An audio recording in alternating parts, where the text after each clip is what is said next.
నమస్తే అండి. నేను doctor Ratnakar, consultant orthopaedic surgeon, Apollo hospital, Jubilee Hills, Hyderabad. Covid వచ్చిన తర్వాత చాలామందికి తుంటి ప్రాబ్లమ్స్ అనేవి పెరిగాయండి. Hip pain. చాలామందికి ఇది హిప్ పెయిన్ అని తెలియక నడుము నొప్పి గానీ, లేకపోతే మోకాలు నొప్పి అని కూడా చాలా తరచుగా నెగ్లెక్ట్ చేస్తుంటారు. మోకాళ్ళు ఎక్స్‌రే తీసుకుంటారు, లేకపోతే నడుము ఎక్స్‌రే తీసుకుంటారు. కరెక్ట్‌గా పరీక్షిస్తే మాత్రం తుంటి భాగంలో, ముందు భాగంలో నొప్పి వస్తుంది.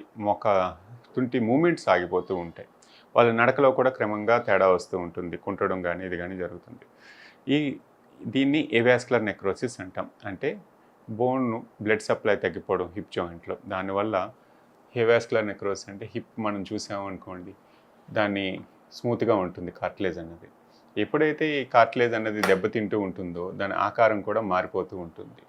ఆ రెండిటికి రాపిడి మొదలవటం వల్ల హిప్ ఏవియన్ అంటాం.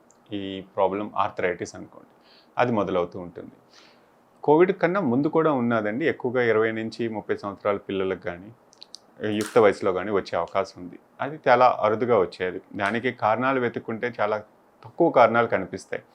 దీర్ఘకాలికంగా స్టెరాయిడ్స్ వాడేవాళ్ళు, లేకపోతే ఆస్తమా గానీ, రూమటాయిడ్ ఆర్థరైటిస్‌లో ఉండడం గానీ, స్టెరాయిడ్ వల్ల ఇది వచ్చే అవకాశం ఒకటి.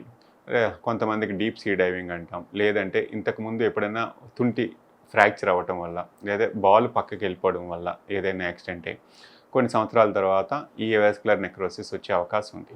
కానీ కోవిడ్ తర్వాత చాలామంది ట్రీట్మెంట్ బాధపడిన వాళ్ళు చాలామంది ఎక్కువ ఉన్నారు. ఎక్కువగా 25-40 సంవత్సరాలు, 40-45 సంవత్సరాలు ఈ మధ్య వయసులో చాలామందికి తుంటి ప్రాబ్లమ్స్ పెరిగాయి. అది కొంతమందికి కోవిడ్ ట్రీట్మెంట్ తీసుకున్నానని చెప్తారు. కొంతమందికి నేను ఎప్పుడు కోవిడ్ లేదని కూడా అనుకుంటారు. అది కోవిడ్ ట్రీట్మెంట్ వల్ల, లేకపోతే వైరస్ వల్ల వచ్చింది అన్నది నిర్ధారించుకోవడానికి ఇంకా చాలా స్టడీస్ కావాలి. కాకపోతే వచ్చిన తర్వాత ఏంటి అన్నది ట్రీట్మెంట్ అన్నది ఏవాస్కులర్ నెక్రోసిస్‌కి పెద్దగా ఏమీ లేదండి. కాల్షియం సపోర్ట్ కానీ, బ్లడ్ థిన్నర్స్ కానీ ఇస్తాం. ఎంత డ్యామేజ్ అయింది, దానికి ఎంతలో ఏం చేయాలనేది ఎంఆర్ఐ యూజువల్గా ఎక్స్‌రేలో కనిపించకపోవచ్చు. స్టేజ్ 1, స్టేజ్ 2లో. స్టేజ్ 3లో ఏమో స్టేజ్ 3, స్టేజ్ 4లో ఎక్స్‌రేలో కనిపిస్తుంది. కానీ ఎర్లీ స్టేజ్లో ఇబ్బంది పడుతున్నారంటే ఎంఆర్ఐలో తెలుసుకోవచ్చు. స్టేజ్ 1 కానీ, స్టేజ్ 2లో. ఎర్లీ స్టేజ్లో ఉన్నప్పుడు ఇబ్బంది పడుతూ ఉంటే కోర్ డీకంప్రెషన్ అంటాం. అంటే తుంటి భాగంలో ఒక చిన్న హోల్లా చేసి లోపల ఉన్న ప్రెషర్ని తగ్గించడం, అదే సమయంలో స్టెమ్ సెల్స్ ఇవ్వటం వల్ల ఈ ప్రాసెస్ ఏదైతే స్టేజ్ 2 నుంచి స్టేజ్ 3 వెళ్లకుండా క్రమేపీ ఆపే అవకాశం ఉంటుందండి. ఎంతకాలంలో ఇది ప్రోగ్రెస్ అవుతుంది, ఎంతకాలం పనిచేస్తుంది అన్న దానికి ఆన్సర్ అయితే లేదు. ప్రయత్నించడం వల్ల నష్టం లేదు. హిప్ కాపాడినట్టు ఎంతకాలం ఉంటే తన పనులన్నీ చేసుకోవచ్చు, కూర్చొని లేవచ్చు, కింద కూర్చోవడం కూడా అవకాశం ఉంది, నొప్పి తగ్గితే. ఒకవేళ స్టేజ్ 2 నుంచి స్టేజ్ 3 పెరిగింది, ఎక్స్‌రేలో కూడా చూస్తే మార్పులు ఉన్నాయి, నాకు ఇబ్బంది పడుతున్నాను అన్నప్పుడు ఇంకా తుంటి ఆపరేషన్ తప్ప, అంటే హిప్ రీప్లేస్మెంట్ తప్ప ఆప్షన్ లేదండి. ఆ బాల్ తీయాల్సి వస్తుంది. చాలామంది ఆపరేషన్ వద్దు అనేసి 2-3 సంవత్సరాల తర్వాత వస్తూ ఉంటారు. దీనివల్ల 2-3 సంవత్సరాల జీవితం వాళ్ళు నొప్పితోటే భరిస్తూ ఉంటారు తప్ప చాలామంది కోలుకోరు.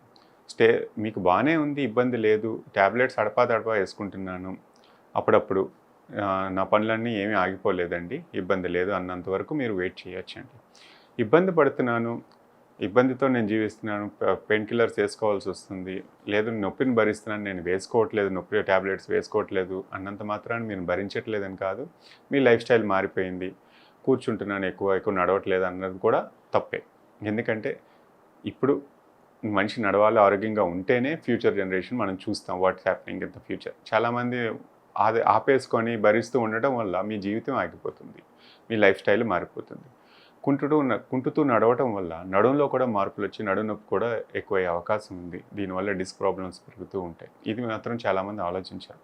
సో నడక అనేది ఇంపార్టెంట్ కాబట్టి, ఇబ్బంది ఉంది, పెరిగింది, తుంటి జాయింట్ అరిగిపోయింది అన్నప్పుడు మాత్రం తుంటి ఆపరేషన్ చేయించుకోవాలి. దీనివల్ల రెండో రోజే నడిచే అవకాశం ఉంది, మీ పనులన్నీ చేసుకోవచ్చు. ఒక్కటి కింద కూర్చొని లేవద్దని చెప్తాను తప్ప, మెట్లు ఎక్కడం కానీ, డ్రైవింగ్ కానీ, స్లో జాగింగ్ కానీ వీటికన్నిటికీ అడ్డమేమీ కాదండి తుంటి ఆపరేషన్ తోటి.